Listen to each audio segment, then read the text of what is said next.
Hi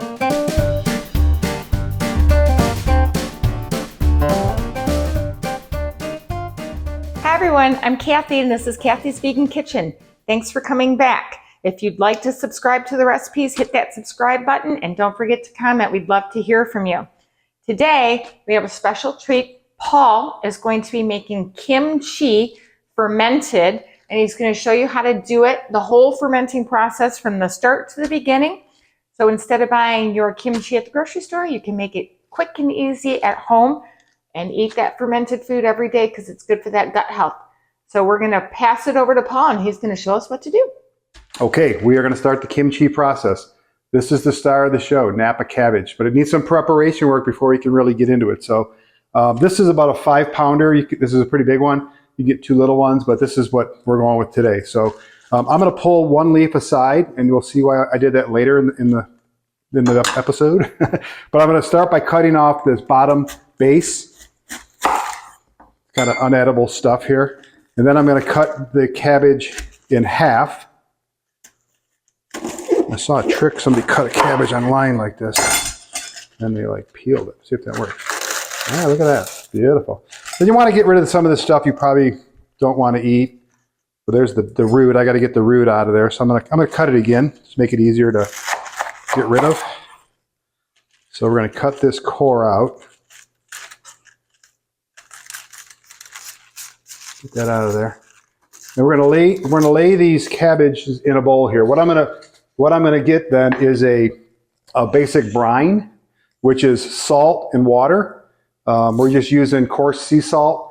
The recipe calls for, if you're using a big batch, a cup of salt to a gallon of water. And we're just going to put this in there and it's going to let it dissolve. What we're going to do is we're going to pour it over the cabbage that's in this bowl here. And we're going to let it sit for a couple hours and it'll start to break down the cabbage. And then we'll move on to process.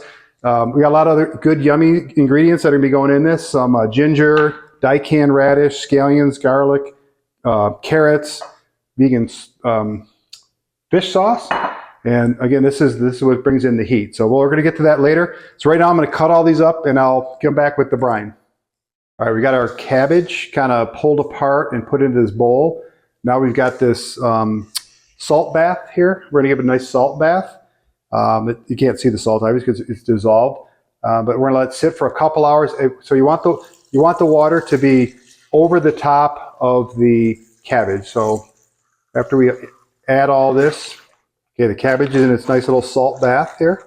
So we're gonna kind of smush it down so it gets underwater. I'll probably put a couple of weights on here maybe to keep it under, but it wants to sit under here. It'll start breaking down the cabbage, and then when we do make the kimchi, we're going to kind of give these some rough cuts so that get nice bite-sized pieces. Right now, this is just the process of breaking down the cabbage, kind of making it ready for the kimchi. Okay, the cabbage has been swimming in salt brine for 2 hours. Now it's going to drain for 15 minutes. I'm going to mix the rest of the ingredients. I'll tell you what they are. So I'm going to take this to the sink and try not to spill it. Ooh, yeah. Good job. Perfect. And let that drain. Alexa, set a 15-minute timer. 15 minutes, 7 minutes. All right, let that drain. Now, for the rest of the ingredients, we have daikon radish, a half a cup, and it's sliced. Everything's about the same size cut. This is a little thicker because you don't want to get soggy inside the kimchi, so throw that in there. 1/4 cup. We have 3 green onions. We have a 1/4 cup of carrots, again, about the same size.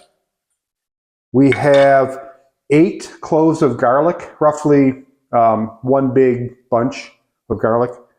What's it called, the big thing? The head. Mix that in there. We have a tablespoon of ground up ginger or minced ginger chopped up. So we're going to mix that together. I need to get a happy spoon. Happy spoon. So we'll bring this kind of together. Now, I'm going to put some rubber gloves on here because I have contact lenses and I'm about to touch the hot sauce. And the hot sauce is called, where'd it go? gochujang. I think that's right. It's Korean. It's Korean hot sauce. It comes in. We're using the liquid version, but there's also a kind of like the red pepper flakes version, but it's the same stuff. It's made for kimchi. So we got a 1/4 cup of that. I'm going to pour that into this mix here. I'm going to use my glove finger to get it all out of there. Your glove finger. Don't need that little spatula Kathy uses. And then we're going to do, I need another measuring tool here. You know what? I'm going to go old school and use a teaspoon to make a teaspoon of fish sauce, but it's vegan fish sauce. Vegan fish sauce. Vegan fish sauce. Where'd you get that? I got it at Whole Foods. Actually, I think Kathy picked it up. I don't go to Whole Foods. Exactly. Then we're going to mix this around, shake it all about. I think we might need some more red sauce, but anyways, this is going to get mixed together. I'm going to do a little this stuff in here, and then we're going to take after the cabbage is drained thoroughly, we're going to chop it up kind of in bite-sized pieces, put it in a bigger bowl, and then we're going to mix in this stuff, and then we'll put it into the ball jar and start the fermentation process. So we'll be right back. Okay, the Napa cabbage has been soaking in that brine, and now I drained it 15 minutes. So what I'm going to do now is I'm going to kind of just cut this up into kind of bite-sized pieces. You know, if you're familiar with kimchi, you know, they're decent chunks. We're going to put them in the bowl, and then I'm going to add the rest of the ingredients and mix it up. So I'll be right back. I chopped up the Napa cabbage to bite-sized pieces. Kathy thought those were big, but that's my bite size. So now I'm going to mix in that other mixture I had here. Gloves are back on because I have contacts and this would really hurt later tonight. So I'm going to throw that in there. Get all that in there. And again, I got my gloves on so I can really like smear it in there. And then we're going to work this into the cabbage. And there's still a lot of moisture from the brine that was sitting there. So the cabbage has that in it. That's going to bring out more juice. We do put it in the fermentation. So I'm going to massage this for a little bit here, work it all in real good, and then we'll be right back. You can see I worked that sauce into the cabbage, and I've got a lot of juice in there too from the brine that was soaking in. So now I'm going to put it in the ball jar, and then we're going to muddle it down with my muddler here, and you'll see in a minute, and then we'll cover it up and fermentation will begin. So let's start doing this by hand. Try not to be too messy because Kathy doesn't like a mess. Are you messy? I can be. Oh my gosh, he's the messiest cook ever. Okay, get it all in there. The fact that you're doing it with your hands is probably... See, I'm gonna take a time out here and do a little smushing. Ooh, I like that sound. Ooh, smushy, smushy. Some more kimchi in there. Oh, it's gonna be so good. And this is gonna, when I do the fermentation, it's probably 7 to 14 days for full fermentation to eat it. So we will put a timer on this thing, or put some kind of I'll show you identification how we know when we did this.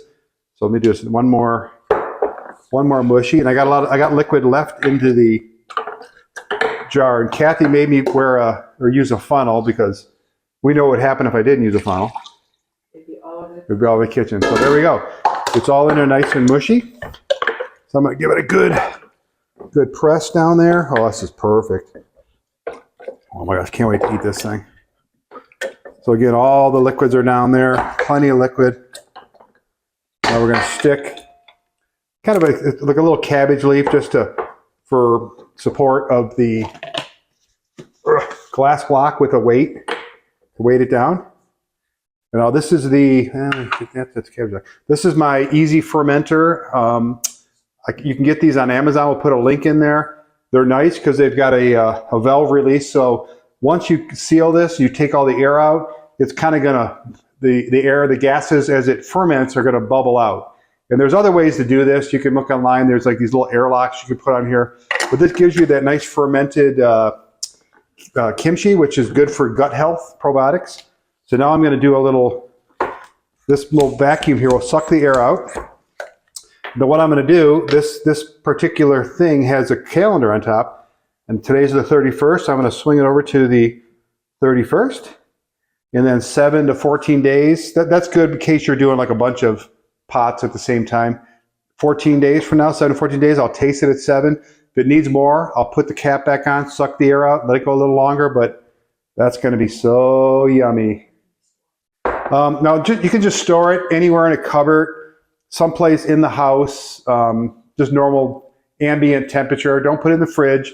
Now, when you do, after the 14 days or 7 days, whatever's the best for you, and you're ready to eat it, after you crack it open, you can put a regular ball jar lid on there, stick it in your fridge. It's good for, I don't know, 30 days. It won't last that long. You're going to eat it. We all know. So, but this is our recipe for kimchi. Enjoy it. Comment below, and we'll see you next time.